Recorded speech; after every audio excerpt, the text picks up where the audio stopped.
თავდაცვის სამინისტროს ყოფილ მაღალჩინოსნებს გიორგი ხაინდრავას, ვლადიმერ ღუდუშაურს და ექს-მინისტრის ჯუანშერ ბურჭულაძის ცოლის ძმას ვასილ მხეიძეს აღკვეთის ღონისძიების სახით პატიმრობა შეეფარდათ.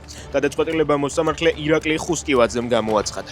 დაკავებულებს ბრალად ბიუჯეტიდან თითქმის 1,5 მილიონი ლარის გაფლანგვა ედებათ. ბრალის დამტკიცების შემთხვევაში კი 7-დან 11 წლამდე პატიმრობა ემუქრებათ. უკრაინამ რუსეთში როსტოვის ოლქის სარკინიგზო ინფრასტრუქტურა დაბომბა. უკრაინული დრონები ოკუპანტებს თავს წუხელ დაესხნენ. ადგილობრივი მოსახლეობის ინფორმაციით ქალაქში აფეთქებების ხმა ისმოდა.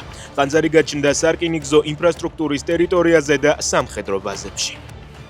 პეკინში წყალდიდობას 20 ადამიანი ემსხვერპლა. სტიქიას ჩინეთში უკვე რამდენიმე დღეა ებრძვიან. ამ დროის მონაცემებით ქვეყნის სხვადასხვა ნაწილიდან ევაკუირებულია 80,000 ადამიანი.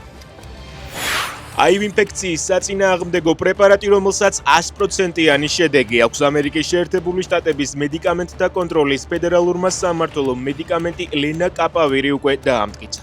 წარმოებლები პრეპარატზე ხელმისაწვდომობას შტატებს გარეთაც უზრუნველყოფენ.